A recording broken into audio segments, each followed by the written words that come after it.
ನಮಸ್ಕಾರ ಸ್ನೇಹಿತರೆ, ನಾವು ನಿಮ್ಮ ಮಾಹಿತಿ ಗೆಳೆಯ ತಂಡ.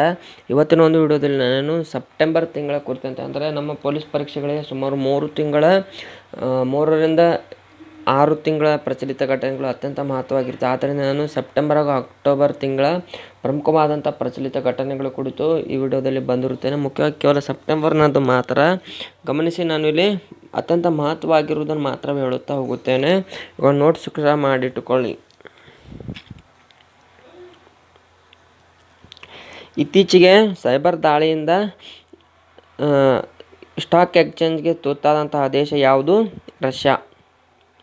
ಫ್ರೆಂಚ್ ಓಪನ್ ಟೂರ್ನಿಯ ವಿಜೇತರು ಯಾರು? ಮುಖ್ಯವಾಗಿ ನಾನು ಹೇಳುತ್ತಿರುವುದು 2020ನೇ ಸಾಲಿನ ಗ್ರ್ಯಾಂಡ್ ಸ್ಲ್ಯಾಮ್ ಗಳಲ್ಲಿ ಒಂದಾದಂಥ ಪುರುಷರ ವಿಭಾಗದ ಸಿಂಗಲ್ಸ್ನಲ್ಲಿ ಮುಖ್ಯವಾಗಿ ಫ್ರೆಂಚ್ ಓಪನ್ ಟೂರ್ನಿಯದು ರಫೇಲ್ ನಡಾಲ್ ಅವರು, ಜೊತೆಗೆ ಮಹಿಳೆಯರ ವಿಭಾಗದಲ್ಲಿ ಈಗ ಸ್ವಿಯಾಟೆಕ್ ಅವರು ಈ ಒಂದು ಟೂರ್ನಿಯ ವಿಜೇತರಾಗಿರುತ್ತಾರೆ. ಶಾಂಘೈ ಸಹಕಾರ ಸಂಘಟನೆಯ ಮುಖ್ಯಸ್ಥರ ಸಭೆಯು 2020 ನವೆಂಬರ್ನಲ್ಲಿ ಇದು ಭಾರತದಲ್ಲಿಯೇ ಜರುಗಲಿದೆ.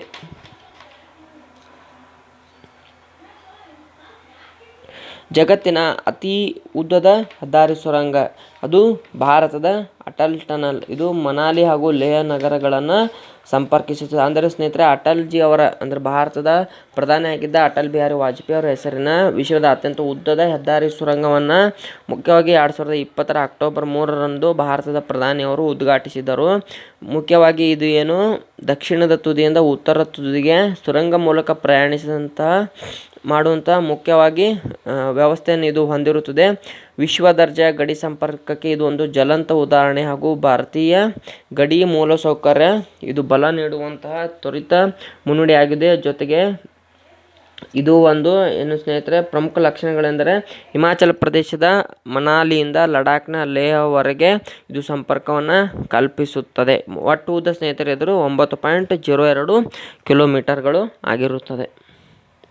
ಇತ್ತೀಚೆಗೆ ನಿಧನರಾದಂತಹ ಖ್ಯಾತ ಗಾಯಕರು ಯಾರು? ಮುಖ್ಯವಾಗಿ ಎಸ್.ಪಿ. ಬಾಲಸುಬ್ರಹ್ಮಣ್ಯ ಅವರು. ಸುಮಾರು ಭಾರತದ 16 ಭಾಷೆಗಳಲ್ಲಿ 40,000ಕ್ಕೂ ಹೆಚ್ಚು ಗೀತೆಗಳನ್ನು ಹಾಡಿದಂತಹ ಖ್ಯಾತ ಗಾಯಕರಾದ ಎಸ್.ಪಿ. ಬಾಲಸುಬ್ರಹ್ಮಣ್ಯ ಅವರು 2020 ಸೆಪ್ಟೆಂಬರ್ 25ರಂದು ತಮಿಳುನಾಡಿನ MJR ಆಸ್ಪತ್ರೆಯಲ್ಲಿ ತಮ್ಮ 74ನೇ ವಯಸ್ಸಿನಲ್ಲಿ ನಿಧನರಾದರು.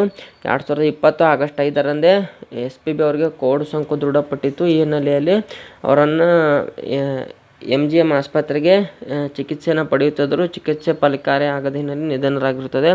ಮುಖ್ಯವಾಗಿ ಏನು ಎಸ್.ಪಿ.ಬಿ. ಅವರು ಕನ್ನಡ, ಹಿಂದಿ, ತುಳು, ತಮಿಳು, ತೆಲುಗು, ಮಲಯಾಳಂ ಸಮೇತ 16 ಭಾಷೆಗಳಲ್ಲಿ ಗಾಯನವನ್ನು ಮಾಡಿದ್ದರು.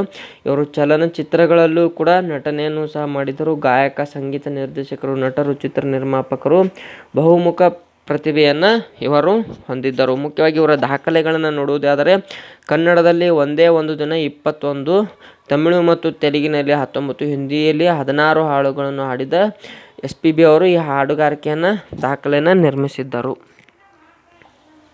ಈ ಬಾರಿಯ ದಸರಾವನ್ನು ಉದ್ಘಾಟಿಸಿದವರು ಯಾರು? ಮುಖ್ಯವಾಗಿ ಏನು ಖ್ಯಾತ ಹೃದ್ರೋಗ ತಜ್ಞರಾಗಿರುವಂಥ CN ಮಂಜುನಾಥ್ ಅವರು 2020 ಅಕ್ಟೋಬರ್ 16ರಂದು ನಡೆದಂತಹ ಮೈಸೂರು ದಸರಾದ ಉದ್ಘಾಟಕರನ್ನಾಗಿ ರಾಜ್ಯ ಸರ್ಕಾರವು ನೇಮಿಸಿತ್ತು. ಇನ್ನು ಮುಖ್ಯವಾಗಿ ಇವರು ಬೆಂಗಳೂರಿನ ಜಯದೇವ ಹೃದ್ರೋಗ ವಿಜ್ಞಾನ ಮತ್ತು ಸಂಶೋಧನಾ ಸಂಸ್ಥೆಯ ನಿರ್ದೇಶಕರಾಗಿದ್ದರು. ಮುಖ್ಯವಾಗಿ ಇವರ ಸಾಧನೆಯನ್ನು ನೋಡುವುದಾದರೆ ಸರ್ಕಾರಿ ಆಸ್ಪತ್ರೆಯನ್ನು ಹೈಟೆಕ್ ಸೌಲಭ್ಯಗಳ ಆಸ್ಪತ್ರೆಯನ್ನಾಗಿ ಮಾಡಿ ಬಡ ಜನರಿಗೆ ಹೃದಯದ ರೋಗದ ಚಿಕಿತ್ಸೆ ನೀಡುವ ಮೂಲಕ ವಿಶ್ವ ಮನ್ನಣೆಯನ್ನು ಇವರು ಗಳಿಸಿರುತ್ತಾರೆ. 2020ರಲ್ಲಿ ಸಂಭವಿಸಿದ ಕೋವಿಡ್-19 ಬಿಕ್ಕಟ್ಟಿನಲ್ಲಿಯೂ ಕೊರೋನಾ ಟಾಸ್ಕ್ ಫೋರ್ಸ್ ಸಕ್ರಿಯವಾಗಿ ಇವರು ಕಾರ್ಯವನ್ನು ನಿರ್ವಹಿಸಿರುತ್ತಾರೆ. ಅದರ ಜೊತೆಗೆ 2020 ದಸರಾ ಉತ್ಸವವನ್ನು ಕೊರೋನಾ ವಾರಿಯರ್ಸ್ನಿಂದ ಉದ್ಘಾಟಿಸಬೇಕೆಂಬುದು ಮೈಸೂರು ಜಿಲ್ಲಾಡಳಿತ ಅಭಿಪ್ರಾಯಪಟ್ಟ ಕಾರಣ ವೈದ್ಯಕೀಯ ಕ್ಷೇತ್ರದಲ್ಲಿ ಉನ್ನತ ಸಾಧನೆ ಮಾಡಿದ ಕೊರೋನಾ ವಾರಿಯರ್ಸ್ ಆಗಿ ನಿರ್ವಹಿಸುತ್ತಿರುವ CN ಮಂಜುನಾಥ್ ಅವರನ್ನು ನಾಡಹಬ್ಬ ದಸರಾ ಉದ್ಘಾಟಕರನ್ನಾಗಿ ಆಯ್ಕೆ ಮಾಡಿದ್ದು. ಇದರ ಜೊತೆಗೆ ಮುಖ್ಯವಾಗಿ ಅಲ್ಲಿರುವಂಥ ಪ್ರಮುಖ ಪೌರ ಕಾರ್ಮಿಕರನ್ನು ಸಹ ಈ ಒಂದು ಉದ್ಘಾಟನೆಗೆ ಸೇರಿಸಿಕೊಳ್ಳಲಾಗಿತ್ತು. ರಫೇಲ್ ಯುದ್ಧ ವಿಮಾನದ ಮೊಟ್ಟ ಮೊದಲ ಮಹಿಳಾ ಪೈಲಟ್ ಸ್ನೇಹಿತರೆ ಶಿವಾಂಗಿ. ಇನ್ನು ಭಾರತೀಯ ವಾಯುಪಡೆಯ ರಫೇಲ್ ಯುದ್ಧ ವಿಮಾನಕ್ಕೆ ಮುಖ್ಯವಾಗಿ ಮೊಟ್ಟ ಮೊದಲ ಮಹಿಳಾ ಪೈಲಟ್ ಆಗಿ ವಾರಣಾಸಿ ಮೂಲದ ಫ್ಲೈಟ್ ಲೆಫ್ಟಿನೆಂಟ್ ಶಿವಾಂಗಿ ಅವರು ಆಯ್ಕೆಯಾಗಿರುತ್ತದೆ. ಪ್ರಸ್ತುತವಾಗಿ ಶಿವಾಂಗಿ ಅವರಿಗೆ ಹರಿಯಾಣದ ಅಂಬಾಲಾ ವಾಯುನೆಲೆಯಲ್ಲಿ ಪರಿವರ್ತನಾ ತರಬೇತಿಯನ್ನು ನೀಡಲಾಗುತ್ತದೆ. ಮುಂದೆ ಇವರು ಗೋಲ್ಡನ್ ಆರೋಸ್ ವಾಯುನೆಲೆಯಲ್ಲಿ ರಫೇಲ್ ಯುದ್ಧ ವಿಮಾನವನ್ನು ಚಲಾವಣೆಯನ್ನು ಮಾಡಲಿದ್ದಾರೆ. ನೌಕಾಪಡೆಯ ಸಮರ ನೌಕೆ ಹೆಲಿಕಾಪ್ಟರ್ ನಿರ್ವಹಣಾ ತಂತ್ರಜ್ಞರು ಏನು ಕುಮುದಿನಿ ತ್ಯಾಗಿ ಹಾಗೂ ರೀತಿ ಸಿಂಗ್. ಏನು ಭಾರತದ ನೌಕಾಪಡೆಯ ಸಮರ ನೌಕೆಯ ಹೆಲಿಕಾಪ್ಟರ್ ನಿರ್ವಹಣಾ ತಂತ್ರಜ್ಞರಾಗಿ ಕುಮುದಿನಿ ತ್ಯಾಗಿ ಹಾಗೂ ರೀತಿ ಸಿಂಗ್ ಅವರು ನೇಮಕರಾಗಿರುತ್ತಾರೆ. ಈ ಒಂದು ಹುದ್ದೆಯನ್ನು ನಿರ್ವಹಿಸುತ್ತಿರುವ ಇವರು ಇದೇ ಮೊದಲಿಗರು ಆಗಿರುತ್ತಾರೆ. ಸಮರ ನೌಕೆ ಹೆಲಿಕಾಪ್ಟರ್ ಕಾರ್ಯನಿರ್ವಹಣೆ ಮೊದಲ ಬಾರಿಗೆ ಮಹಿಳೆಯರಿಗೆ ಈ ಅವಕಾಶವನ್ನು ನೀಡುವ ಮಹತ್ವದ ಸಂದರ್ಭ ಇದಾಗಿದೆ. ಮುಖ್ಯವಾಗಿ ನೌಕಾಪಡೆಯು ಮುಂಚೂಣಿಯಲ್ಲಿದ್ದ ಯುದ್ಧ ನೌಕೆ ಮಹಿಳೆಯರನ್ನು ನಿಯೋಜಿಸಲು ಇದು ದಾರಿ ಮಾಡಿ ಕೊಟ್ಟಂತಾಗಿದೆ. ಈ ಬಾರಿಯ ನೊಬೆಲ್ ಪ್ರಶಸ್ತಿ ವಿಜೇತರು ಸ್ನೇಹಿತರೆ, ಯಾಕೆಂದರೆ ಈ ಪ್ರಶ್ನೆಯನ್ನು ಕಳೆದ ಬಾರಿ DR ಪ್ರಶ್ನೆ ಪತ್ರಿಕೆಯಲ್ಲಿ ಬರುತ್ತೆ ಎಂದು ಭಾವಿಸಿದ್ದೆವು, ಆದರೆ ಅಲ್ಲಿ ಬಂದಿರುವುದಿಲ್ಲ. ಆದ್ದರಿಂದ ಈ ಒಂದು ನೊಬೆಲ್ ಪ್ರಶಸ್ತಿಗಳು ಅತ್ಯಂತ ಮಹತ್ವವಾಗಿ ನಮ್ಮ ಮುಂಬರುವ KSRP ಪರೀಕ್ಷೆ. ಮುಖ್ಯವಾಗಿ ಗಮನಿಸಿ, ಏನು ಈ ಬಾರಿಯ ನೊಬೆಲ್ ಶಾಂತಿ ಪ್ರಶಸ್ತಿಯನ್ನು ಪಡೆದವರು ವಿಶ್ವ ಆಹಾರ ಕಾರ್ಯಕ್ರಮ. ಅದು ಸ್ನೇಹಿತರೇನು ಜಾಗತಿಕ ಹಸಿವು ನಿವಾರಣೆಗಾಗಿ ಮಾಡಿದಂತಹ ಒಂದು ಪ್ರಯತ್ನಕ್ಕಾಗಿ, ಜೊತೆಗೇನು ನೊಬೆಲ್ ಶಾಂತಿ ಸಾಹಿತ್ಯ ವಿಭಾಗದ ಪ್ರಶಸ್ತಿಯನ್ನು ಅಮೇರಿಕಾದ ಲೂಯಿಸ್ ಗ್ಲುಕ್ ಅವರು ಪಡೆದಿರುತ್ತಾರೆ. ಇವರ ಒಂದು ಸಂಶೋಧನಾ ಕ್ಷೇತ್ರ ನೋಡುವುದೇ ಆದರೆ ಮುಖ್ಯವಾಗಿ ಏನು ನಿಸ್ಸಂದಿಗ್ಧ ಕಾಯದನಿ ವೈಯಕ್ತಿಕ ಅಸ್ತಿತ್ವವು ಸಾರ್ವತ್ರಿಕವಾಗಿ ಮಾಡಬಲ್ಲ ನಿಷ್ಠುರ ಸೌಂದರ್ಯ. ಭೌತಶಾಸ್ತ್ರ ವಿಭಾಗ ನೋಡುವುದಾದರೆ ಬ್ರಿಟನ್ನಿನ ಪೆನ್ರೋಸ್, ಜರ್ಮನಿಯ ರೆನಾಲ್ಡ್ ಗೆಂಜೆಲ್, ಅಮೆರಿಕದ ಆಂಡ್ರಿಯಾ ಫೇಜ್ ಅವರು. ಮುಖ್ಯವಾಗಿ ಏನು ಇವರು ಬ್ಲ್ಯಾಕ್ ಹೋಲ್ ಅಥವಾ ಕಪ್ಪು ಕುಳಿಯ ಕುರಿತು ಸಂಶೋಧನೆಗೆ ಇವರಿಗೆ ಈ ಬಾರಿಯ ನೊಬೆಲ್ ಪ್ರಶಸ್ತಿ ಬಂದಿರುತ್ತದೆ. ಜೊತೆಗೆ ರಸಾಯನಶಾಸ್ತ್ರ ವಿಭಾಗ ನೋಡುವುದಾದರೆ ಅಮೆರಿಕದ ಜೆನ್ನಿಫರ್ ಡೌನ್ಲಾ, ಫ್ರಾನ್ಸ್ನ ಇಮ್ಯಾನ್ಯುಯಲ್ ಕಾರ್ಪೆಂತಿಯರ್. ಮುಖ್ಯವಾಗಿ ಇವರು ಏನು ಜೀನ್ ಎಡಿಟಿಂಗ್ ಅಥವಾ ವಂಶವಾಹಿನ ಗುಣಾಣು ಸಂಕಲನದ ಸಂಶೋಧನೆಗೆ ಇವರಿಗೆ ಈ ಪ್ರಶಸ್ತಿಯು ಬಂದಿರುತ್ತದೆ. ವೈದ್ಯಕೀಯ ವಿಭಾಗ ನೋಡುವುದಾದರೆ ಅಮೆರಿಕದ ಹಾರ್ವೆ ಜಿ ಆಲ್ಟರ್, UKಯ ಮೈಕೆಲ್ ಹೌಟರ್, ಅಮೆರಿಕದ ಚಾರ್ಲ್ಸ್ ಐಸ್ ಅವರು. ಮುಖ್ಯವಾಗಿ ಮನುಷ್ಯನಲ್ಲಿ ವಿಚಿತ್ರ ಜಾಂಡಿಸ್ ಸೃಷ್ಟಿಸುವಂಥ ಹೆಪಟೈಟಿಸ್ C ವೈರಸ್ ಸಂಶೋಧನೆಗೆ ಈ ಪ್ರಶಸ್ತಿ ಇವರಿಗೆ ಬಂದಿರುತ್ತದೆ. ಜೊತೆಗೆ 6ನೇ ವಿಭಾಗ ಅರ್ಥಶಾಸ್ತ್ರ ವಿಭಾಗವು ಅಮೆರಿಕದ ಪಾಲ್ ಅವರು ಇಂಗ್ರೋಮ್ ಮತ್ತು ಅಮೆರಿಕದ ರಾಬರ್ಟ್ ವಿಲ್ಸನ್ ಅವರು ಪಡೆದಿರುತ್ತಾರೆ. ಇವರು ಮುಖ್ಯವಾಗಿ ಹರಾಜು ಸಿದ್ಧಾಂತ ಸುಧಾರಣೆ ಮತ್ತು ಹೊಸ ಹರಾಜು ಸ್ವರೂಪಗಳ ಆವಿಷ್ಕಾರವನ್ನು ಮಾಡಿರುವ ಕಾರಣ ಮುಖ್ಯವಾಗಿ ಇಲ್ಲಿ ಏನು ಆಲ್ಬರ್ಟ್ ನೊಬೆಲ್ ಪ್ರಶಸ್ತಿ ಕುರಿತಾಗಿ ನೋಡುವುದಾದರೆ ಸ್ವೀಡನ್ ದೇಶದ ಆಲ್ಬರ್ಟ್ ನೊಬೆಲ್ ಅವರ ಹೆಸರಿನಲ್ಲಿ ಈ ಪ್ರಶಸ್ತಿಯನ್ನು ನೀಡಲಾಗುತ್ತದೆ. ಮುಖ್ಯವಾಗಿ ಇವರು ಡೈನಮೈಟ್ ಹಾಗೂ ಜಿಲೆಟಿನ್ ಕಡ್ಡಿಗಳನ್ನು ಸ್ಫೋಟಕಗಳನ್ನು ಸಂಶೋಧಿಸಿದರು. ಇವರು ಸಂಶೋಧಿಸಿದ ಸ್ಫೋಟಕಗಳಿಂದ ಪೇಟೆಂಟ್ ಪಡೆದು ಅಪಾರವಾದ ಸಂಪತ್ತನ್ನು ಗಳಿಸಿದರು. ಆದರೆ ಮುಂದೆ ಈ ಜಿಲೆಟಿನ್ ಕಡ್ಡಿಗಳಿಂದ ಮುಖ್ಯವಾಗಿ ಅಪಾರ ಪ್ರಮಾಣದ ಸಾವಿನ ನೋವಿನಿಂದಾಗಿ ಆಲ್ಬರ್ಟ್ ನೊಬೆಲ್ ಅವರು ಮನನೊಂದರು. ಈ ಒಂದು ಸ್ಫೋಟಕಗಳು ವಿಧ್ವಂಸಕ ಕೃತ್ಯಗಳಿಗೆ ಬಳಕೆಯಾಗಿ ಅಪಾರ ಸಾವು ನೋವು ಹಾಗೂ ಲೇಖನಗಳನ್ನು ಕಂಡ ಇವರು ಆಲ್ಫ್ರೆಡ್ ನೊಬೆಲ್ ಬದುಕಿದ್ದಾಗಲೇ ಸಾವನ್ನಪ್ಪಿದ್ದಾರೆಂದು ಕೆಲವು ಪತ್ರಗಳು ವರದಿ ಮಾಡಿದವು. ಇದರಿಂದ ಮನನೊಂದಂಥ ಇವರು ತಾವು ಸಂಪಾದಿಸಿದ ಹಣದ 94% ಭಾಗವನ್ನು ಮನುಕುಲದ ಒಳ್ಳೆಯದಕ್ಕಾಗಿ ನೀಡುವ ಉದ್ದೇಶದಿಂದ ಪ್ರಶಸ್ತಿ ರೂಪದಲ್ಲಿ ಉಯಿಲು ರೂಪದಲ್ಲಿ ಬರೆದಿಟ್ಟು ತಮ್ಮ ಕೊನೆ ಹೆಸರನ್ನು ನೀಡಿದರು. ಆ ಉಯಿಲಿನ ರೂಪವಾಗಿ ಏನು ಮುಖ್ಯವಾಗಿ 1900ರಲ್ಲಿ ಇವರ ಒಂದು ಫೌಂಡೇಶನ್ ಸ್ಥಾಪನೆ ಆಯಿತು. ಮುಂದೆ ಇದರ ಕೇಂದ್ರ ಕಚೇರಿ ಪ್ರಸ್ತುತವಾಗಿ ಸ್ವೀಡನ್ನಿನ ಸ್ಟಾಕ್ಹೋಮ್ನಲ್ಲಿದ್ದು ಪ್ರಮುಖವಾದಂಥ 6 ಕ್ಷೇತ್ರಗಳಿಗೆ ಇವರು ಈ ಪ್ರಶಸ್ತಿಯನ್ನು ನೀಡಲಾಗುತ್ತದೆ. ಮೊಟ್ಟ ಮೊದಲ ಬಾರಿಗೆ 1901ರಲ್ಲಿ ಈ ಪ್ರಶಸ್ತಿಯನ್ನು ನೀಡಲಾಯಿತು.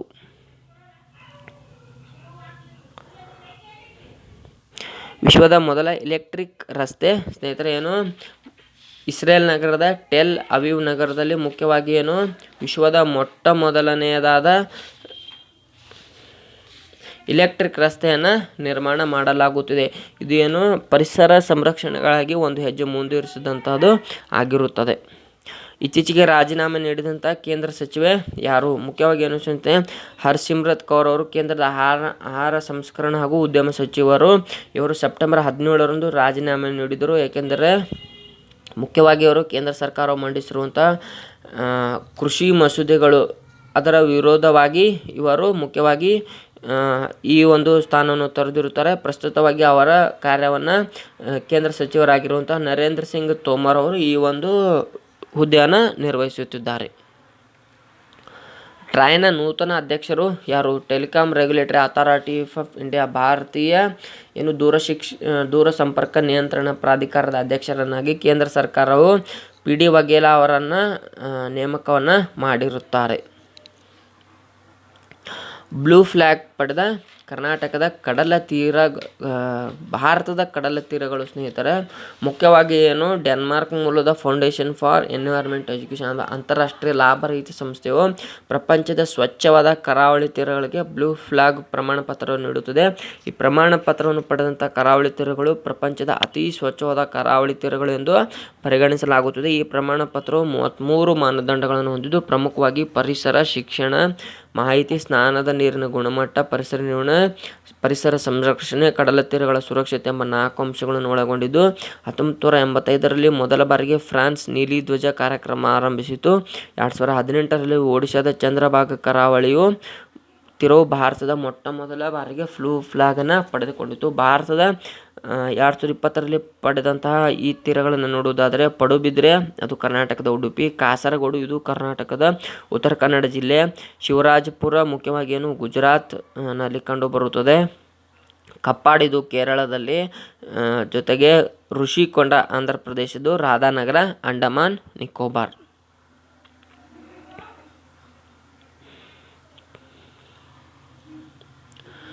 ಸ್ನೇಹಿತರೆ, ಜಪಾನಿನ ನೂತನ ಪ್ರಧಾನಿ ಮುಖ್ಯವಾಗಿ ಯೋಶಿಹಿಡೆ ಸುಗಾ ಮುಖ್ಯವಾಗಿ ಏನು ಜಪಾನ್ ದೇಶದ ಇತ್ತೀಚಿನ ಪ್ರಧಾನಿಯಾಗಿ ಸೆಪ್ಟೆಂಬರ್ 16ರಂದು ಇವರು ಅಧಿಕಾರವನ್ನು ಸ್ವೀಕರಿಸಿದ್ದು. ಮುಖ್ಯವಾಗಿ ಜಪಾನಿನ ಅತಿ ಕಿರಿಯ ವಯಸ್ಸಿನ ಪ್ರಧಾನಿಯಾಗಿದ್ದಂಥ ಡೆನ್ಮಾರ್ಕ್ ಪಕ್ಷದ ನಾಯಕ ಶಿಂಜೋ ಅಬೆ ಅವರು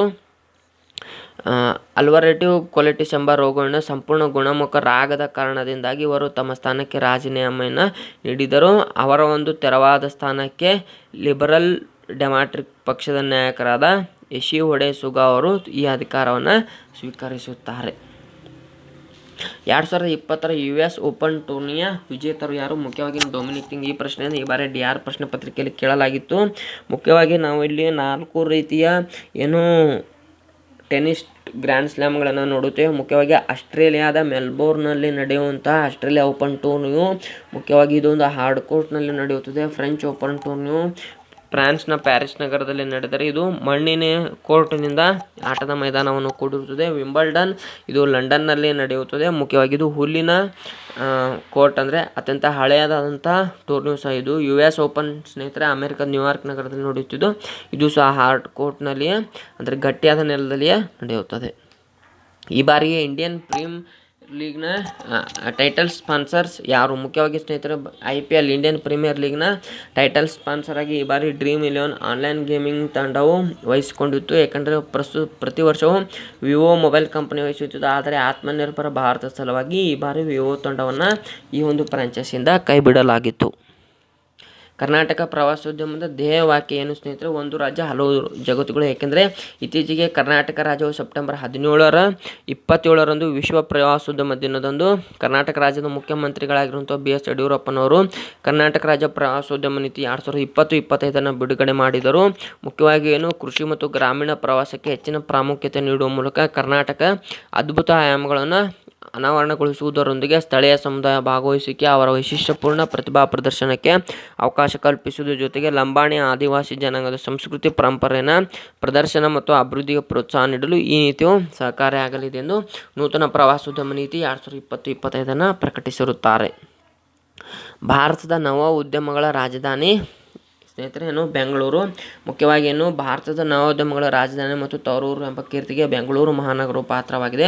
ಮುಖ್ಯವಾಗಿ ಏನು ಕರ್ನಾಟಕದ ಎಲೆಕ್ಟ್ರಾನಿಕ್ IT BT ವಿಜ್ಞಾನ ತಂತ್ರಜ್ಞಾನ ಇಲಾಖೆಯು ಅಗ್ರಗಣ್ಯ ಸಾಧಕರಲ್ಲಿ ಈ ಗೌರವವನ್ನು ಪಡೆದಿದೆ. ಕರ್ನಾಟಕ ರಾಜ್ಯವು 2020ರ ನವೋದ್ಯಮ ರ್ಯಾಂಕಿಂಗ್ನಲ್ಲಿ ಗುಜರಾತ್ ನಂತರದ ಸ್ಥಾನವನ್ನು ಪಡೆದಿರುತ್ತದೆ. 2018ರ DIPP ವತಿಯಿಂದ ದೇಶದಲ್ಲಿ ಮೊಟ್ಟ ಮೊದಲ ಬಾರಿಗೆ ನವೋದ್ಯಮ ರ್ಯಾಂಕಿಂಗ್ ಪ್ರಕಟಿಸಲಾಗಿದ್ದು, ಅತ್ಯುತ್ತಮ ಪ್ರಗತಿಯನ್ನು ಗುಜರಾತ್ ಮತ್ತು ಕರ್ನಾಟಕ ರಾಜ್ಯವು ಸಾಧಿಸಿದ್ದವು. ವಿಶ್ವಸಂಸ್ಥೆಯ 75ನೇ ಅಧಿವೇಶನ ನಡೆದಂತಹ ಸ್ಥಳ ಅದು ನ್ಯೂಯಾರ್ಕ್. ಮುಖ್ಯವಾಗಿ 2020ರ ಸೆಪ್ಟೆಂಬರ್ 15ರಿಂದ 30ರವರೆಗೆ ಸಾಮಾನ್ಯ ಸಭೆಯು 75ನೇ ಅಧಿವೇಶನವು ಮೊಟ್ಟ ಮೊದಲ ಬಾರಿಗೆ ವರ್ಚುವಲ್ ಆಧಾರದ ಮೇಲೆ ಜರುಗಿರುತ್ತದೆ. ಈ ವರ್ಷದ ಅಧಿವೇಶನದ ಸಾಮಾನ್ಯ ಚರ್ಚೆಯ ಧ್ಯೇಯವಾಕ್ಯ the future we want the United Nations we need reaffirming our collective commitment multinationalism comforting COVID-19 through effective multinational action. ಮುಖ್ಯವಾಗಿಯೂ ಈ 70ನೇ ಅಧಿವೇಶನದ ಕುರಿತು ಪ್ರಧಾನಿ ಮೋದಿಯವರು ಸಹ ವರ್ಚುವಲ್ ಚರ್ಚಾ ಸ್ಪರ್ಧೆ ಮೂಲಕವೇ ಮುಖ್ಯವಾಗಿಯೂ ಆನ್ಲೈನ್ ಮೂಲಕವೇ ಭಾಷಣವನ್ನು ಮಾಡಿದರು. ಮುಖ್ಯವಾಗಿ ಇಲ್ಲಿ ಅವರು ಜಗತ್ತಿನ ಕಲ್ಯಾಣಕ್ಕೆ ವಿಶ್ವಸಂಸ್ಥೆಯ ಸ್ಥಿರತೆ ಸಬಲೀಕರಣ ಅಗತ್ಯವಾಗಿದ್ದು ಇದನ್ನು ಸುಧಾರಣಾ ಕ್ರಮಗಳ ಮೂಲಕ ಸಾಧಿಸಬಹುದೆಂದು ಅವರು ಅಭಿಪ್ರಾಯವನ್ನು ಪಟ್ಟರು. ಅಂತಾರಾಷ್ಟ್ರೀಯ ಓಜೋನ್ ದಿನ ಅದು ಸೆಪ್ಟೆಂಬರ್ 16. ಈ ಬಾರಿ ಸೆಪ್ಟೆಂಬರ್ 16ರ ಓಜೋನ್ ಪರಿಸರ ಸಂರಕ್ಷಣಾ ದಿನವನ್ನು ಮುಖ್ಯವಾಗಿ ozone for the life 35 years ozone layer protection ಎಂಬ ಧ್ಯೇಯ ವಾಕ್ಯದಲ್ಲಿ ಆಚರಿಸಲಾಯಿತು. ಮುಖ್ಯವಾಗಿ 1985ರ ಮಾರ್ಚ್ 22ರಂದು ಓಜೋನ್ ಪದರ ಸಂರಕ್ಷಣೆ ಸಂಬಂಧಿಸಿದ ವಿಯೆನ್ನಾ ಕನ್ವೆನ್ಷನ್ ಜರುಗಿತು. 1987ರ ಸೆಪ್ಟೆಂಬರ್ 16ರಂದು ಕೆನಡಾ ದೇಶದ ಮಾಂಟ್ರಿಯಲ್ ಪ್ರೋಟೋಕಾಲ್ ಈ ಒಂದು ಇದಕ್ಕೆ ಸಹಿಯನ್ನು ಹಾಕಲಾಯಿತು. ಹೊಸ ಸಂಸತ್ ಭವನ ನಿರ್ಮಾಣ ಜವಾಬ್ದಾರಿಯನ್ನು ಪಡೆದಂತಹ ಕಂಪನಿ ಯಾವುದು? ಮುಖ್ಯವಾಗಿ ಟಾಟಾ ಕಂಪನಿ. ಭಾರತದ ಪ್ರಮುಖ ಕಂಪನಿಗಳಲ್ಲಿ ಒಂದಾದಂಥ ಟಾಟಾ ಕಂಪನಿಯು ಇತ್ತೀಚೆಗೆ ಭಾರತದ ಹಳೆಯ ಸಂಸತ್ ಭವನ ಕಟ್ಟಡವನ್ನು ಕೆಡವಿ ಅದೇ ಜಾಗದಲ್ಲಿ ಹೊಸ ಸಂಸತ್ ಭವನವನ್ನು ಕಟ್ಟಡವನ್ನು ಕಟ್ಟುವಂತಹ ತೀರ್ಮಾನಕ್ಕೆ ಕೇಂದ್ರ ಸರ್ಕಾರ ಬಂದಿದ್ದು, ಇದಕ್ಕೆ ಟಾಟಾ ಕಂಪನಿಯು ಈ ಒಂದು ಕಟ್ಟಡ ನಿರ್ಮಾಣದ ಜವಾಬ್ದಾರಿಯನ್ನು ಹೊತ್ತಿರುತ್ತದೆ. ಅಂತಾರಾಷ್ಟ್ರೀಯ ಶಾಂತಿ ದಿನ ಸ್ನೇಹಿತರೆ ಸೆಪ್ಟೆಂಬರ್ 21. ಮುಖ್ಯವಾಗಿ ಸೆಪ್ಟೆಂಬರ್ 21ರಂದು ಅಂತಾರಾಷ್ಟ್ರೀಯ ಶಾಂತಿ ದಿನವನ್ನು ಆಚರಿಸಲಾಗುತ್ತದೆ.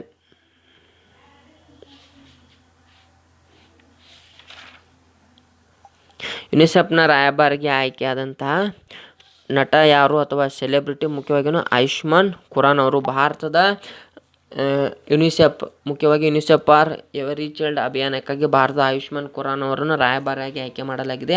ಆಯುಷ್ಮಾನ್ ಖುರಾನ ಅವರು ಮುಖ್ಯವಾಗಿ ಕೋವಿಡ್-19 ಹಿನ್ನೆಲೆಯಲ್ಲಿ ಘೋಷಣೆ ಮಾಡಲ್ಪಟ್ಟ ಲಾಕ್ಡೌನ್ನಲ್ಲಿ ಸಾಮಾಜಿಕ ಆರ್ಥಿಕ ಪರಿಣಾಮದಿಂದ ಮಕ್ಕಳ ಮೇಲಾಗುತ್ತಿರುವ ತೊಂದರೆಗಳನ್ನು ನಿಯಂತ್ರಿಸಲು ಈ ಒಂದು ಸೇವೆಯನ್ನು ಅವರು ಸಲ್ಲಿಸುತ್ತಿದ್ದಾರೆ. ಮುಖ್ಯವಾಗಿ ಮಕ್ಕಳ ಮೇಲಿನ ದೌರ್ಜನ್ಯ ನಿಯಂತ್ರಿಸಲು ಹೋರಾಟ ನಡೆಸುತ್ತಿರುವ ಉದ್ದೇಶದಿಂದ ರಾಯಭಾರಿಯಾಗಿ ಇವರನ್ನು ನೇಮಕ ಮಾಡಲಾಗಿರುತ್ತದೆ. ಮುಖ್ಯವಾಗಿ 2013ರ ಸಮಯದಲ್ಲಿ ಸಚಿನ್ ತೆಂಡೂಲ್ಕರ್ ಅವರು ಭಾರತದಿಂದ ರಾಯಭಾರಿಯನ್ನಾಗಿ ಇವರನ್ನು ನೇಮಿಸಲಾಗಿತ್ತು. 2020ರ ರಾಷ್ಟ್ರೀಯ ನವೋದ್ಯಮ ಸ್ಪರ್ಧೆಯಲ್ಲಿ ಅಗ್ರಸ್ಥಾನವನ್ನು ಪಡೆದಂತಹ ರಾಜ್ಯ ಅದು ಕರ್ನಾಟಕ. ಇತ್ತೀಚೆಗೆ ವಿಶ್ವ ಬ್ಯಾಂಕಿನ ನಿರ್ದೇಶಕರಾಗಿ ಆಯ್ಕೆಯಾದಂಥವರು ಮುಖ್ಯವಾಗಿ ರಾಜೇಶ್ ಕಲ್ಲರ್. ಹರಿಯಾಣ ಮೂಲದ ಹಿರಿಯ IAS ಅಧಿಕಾರಿಯಾದಂತಹ ಹರಿಯಾಣದ ಮುಖ್ಯಮಂತ್ರಿಯಾದ ಮನೋಹರ್ ಲಾಲ್ ಖಟ್ಟರ್ ಅವರ ಪ್ರಧಾನ ಕಾರ್ಯದರ್ಶಿಯಾದ ರಾಜೇಶ್ ಕಲ್ಲರ್ ಅವರು ವಿಶ್ವ ಬ್ಯಾಂಕ್ನ ಕಾರ್ಯನಿರ್ವಾಹಕ ನಿರ್ದೇಶಕರಾಗಿ ನೇಮಿಸಲಾಗಿದೆ. ರಾಜೇಶ್ ಕಲ್ಲರ್ ಅವರು ವಿಶ್ವ ಬ್ಯಾಂಕಿನ ದಕ್ಷಿಣ ಏಷ್ಯಾ ರಾಷ್ಟ್ರಗಳಾದ ಭಾರತ, ಭೂತಾನ್, ಬಾಂಗ್ಲಾದೇಶ, ಶ್ರೀಲಂಕಾವನ್ನು ಪ್ರತಿನಿಧಿಸಲಿದ್ದಾರೆ. ವಿಶ್ವ ಬ್ಯಾಂಕ್ ಸಮೂಹದ 25 ಕಾರ್ಯನಿರ್ವಾಹಕ ನಿರ್ದೇಶಕರನ್ನು ಒಳಗೊಂಡಿರುತ್ತದೆ. ಅದರಲ್ಲಿ ದಕ್ಷಿಣ ಏಷ್ಯಾದ ಈ 4 ರಾಷ್ಟ್ರಗಳ ಪರವಾಗಿ ರಾಜೇಶ್ ಕಲ್ಲರ್ ಅವರು ಮುಂದಿನ 3 ವರ್ಷಗಳ ಅವಧಿಗೆ ಆಯ್ಕೆಯಾಗಿರುತ್ತಾರೆ. ಇತ್ತೀಚೆಗೆ ನಿಧನರಾದಂತಹ ಪ್ರಣಬ್ ಮುಖರ್ಜಿ ಅವರು ಭಾರತದ ಎಷ್ಟನೇ ರಾಷ್ಟ್ರಪತಿಗಳು? ಮುಖ್ಯವಾಗಿ 13ನೇ ರಾಷ್ಟ್ರಪತಿಗಳು. ಭಾರತದ ಮೊಟ್ಟ ಮೊದಲ ಮಹಿಳಾ ಆಂಬ್ಯುಲೆನ್ಸ್ ಚಾಲಕ ನೇಮಕ ಮಾಡಿದಂಥ ರಾಜ್ಯ ಅದು ತಮಿಳುನಾಡು. ಇತ್ತೀಚೆಗೆ ಶ್ರೀನಗರದಲ್ಲಿ ಇನ್ಸ್ಪೆಕ್ಟರ್ ಜನರಲ್ ಆಗಿ ನೇಮಕವಾದಂಥ ಮೊಟ್ಟ ಮೊದಲ ಮಹಿಳಾ ಅಧಿಕಾರಿ ಯಾರು? ಅದು ಏನು? ಚಾರು ಶಿನ್ವಾ ಅವರು. ಮುಖ್ಯವಾಗಿ ಭಯೋತ್ಪಾದಕ ಪೀಡಿತ ಪ್ರದೇಶವಾದಂಥ ಜಮ್ಮು ಕಾಶ್ಮೀರದ ಶ್ರೀನಗರದಲ್ಲಿ ಇವರನ್ನು ನೇಮಕ ಮಾಡಿದೆ. ಪ್ರಶಾಂತ್ ಕುಲಭೂಷಣ್ ಅವರಿಗೆ ನ್ಯಾಯಾಂಗ ನಿಂದನೆ ಪ್ರಕರಣ ಸಂಬಂಧಿಸಿದಂತೆ ಸುಪ್ರೀಂ ಕೋರ್ಟ್ ವಿಧಿಸಿದಂಥ ದಂಡ ಮೊತ್ತ ₹1. ಈವರೆಗೆ ಭಾರತ ನಿರ್ಬಂಧಿಸಿದಂಥ ವಿದೇಶಿ ಆ್ಯಪ್ಗಳ ಸಂಖ್ಯೆ 118. ಗ್ಲೋಬಲ್ ಇನ್ವೆಸ್ಟರ್ ಇಂಡೆಕ್ಸ್ನಲ್ಲಿ ಭಾರತದ ಸ್ಥಾನ ಸ್ನೇಹಿತರೆ 48. ಭಾರತದ ಯಾವ ಕಂಪನಿಯು ನವೀಕರಿಸಬಹುದಾದ ಇಂಧನ ಸೌರ ಸಾಮರ್ಥ್ಯ ವಿಶ್ವದ ಮೊದಲ ಸ್ಥಾನ ಪಡೆದಿದೆ? ಅದು ಅದಾನಿ ಗ್ರೀನ್ ಗ್ರೂಪ್. ಮುಖ್ಯವಾಗಿ ರಾಧಾಕೃಷ್ಣ ಅದಾನಿ ಅವರ ನೇತೃತ್ವದಲ್ಲಿ ಅದಾನಿ ಗ್ರೂಪ್ ಈ ಸ್ಥಾನವನ್ನು ಪಡೆದಿರುತ್ತದೆ. ಇತ್ತೀಚೆಗೆ ಆನ್ಲೈನ್ ರಮ್ಮಿ ಆಟವನ್ನು ನಿಷೇಧಿಸಿದ ಭಾರತದ ರಾಜ್ಯ ಯಾವುದು? ಮುಖ್ಯವಾಗಿಯೂ ಆಂಧ್ರ ಪ್ರದೇಶ. ಸ್ನೇಹಿತರೆ ಸೆಪ್ಟೆಂಬರ್ ತಿಂಗಳಿಗೆ ಸಂಬಂಧಿಸಿದಂತೆ ನನ್ನ ಕಡೆ ಒಂದು PDF ಸಹ ಬಂದಿರುತ್ತದೆ. ಅದು ಬಿಜಾಪುರದ ಒಂದು ಪ್ರಸಿದ್ಧವಾದಂತಹ ಬಹುವಾಕ್ಯ ಪ್ರಶ್ನೆಗಳ ಒಂದು ಕರಿಯರ್ ಅಕಾಡೆಮಿಯವರು ಇದನ್ನು ನಿರ್ಮಿಸುತ್ತಿರುತ್ತಾರೆ. ಆ PDF ನಾನು ಡಿಸ್ಕ್ರಿಪ್ಷನಲ್ಲಿ ಕೊಟ್ಟಿರುತ್ತೇನೆ. ಅಲ್ಲಿ ಹೋಗಿ ನೀವು ನಮ್ಮ ಟೆಲಿಗ್ರಾಮ್ ಗ್ರೂಪ್ನಲ್ಲಿ, ಏಕೆಂದರೆ ನಾನು ಅದರ ಲಿಂಕನ್ನು ಹಾಕಿದಾಗ ಕೆಲವೊಬ್ಬರು ಡೌನ್ಲೋಡ್ ಆಗೋದಿಲ್ಲ ಅಂತಾರೆ. ಆದ ಕಾರಣ ಯಾವುದೇ ರೀತಿಯ ತೊಂದರೆ ಆಗಬಾರದ ಕಾರಣ ನಾನು ನನ್ನ ಟೆಲಿಗ್ರಾಮ್ ಗ್ರೂಪ್ನಲ್ಲಿ ಹಾಕಿರುತ್ತೇವೆ. ಅಲ್ಲಿ ನಿಮಗೆ ಈ PDF ಬೇಕೆಂದರೆ ನೀವು ಸಹ ಡೌನ್ಲೋಡ್ ಮಾಡಿಕೊಳ್ಳಬಹುದು. ಮುಂದಿನ ವಿಡಿಯೋದಲ್ಲಿ ನಾನು ಅಕ್ಟೋಬರ್ ತಿಂಗಳಿಗೆ ಸಂಬಂಧಿಸಿದ ಪ್ರಮುಖ ಪ್ರಚಲಿತ ಘಟನೆಗಳ ವಿಡಿಯೋದೊಂದಿಗೆ ಬರುತ್ತೇನೆ ಸ್ನೇಹಿತರೆ. ಅಲ್ಲಿಯವರೆಗೂ ಈ ಒಂದು ಪ್ರಚಲಿತ ಘಟನೆಗಳನ್ನು ಮುಂಬರುವಂಥ ಪೊಲೀಸ್ ಪರೀಕ್ಷೆಗೆ ಓದುತ್ತಿರುವ ಸ್ಪರ್ಧಾರ್ಥಿಗಳು ಶೇರ್ ಮಾಡಿ ಹಾಗೂ ನಮ್ಮ ಒಂದು ಈ ಪ್ರಯತ್ನಕ್ಕೆ ಬೆಂಬಲ ಸೂಚಿಸಲು ನೀವು ನಮ್ಮ ಚಾನಲನ್ನು ಸಬ್ಸ್ಕ್ರೈಬ್ ಮಾಡಿ ಅಂತ ಹೇಳ್ತಾ ಇವತ್ತಿನ ವಿಡಿಯೋನ ಮುಗಿಸ್ತಾ ಇದ್ದೇನೆ. ಧನ್ಯವಾದಗಳು.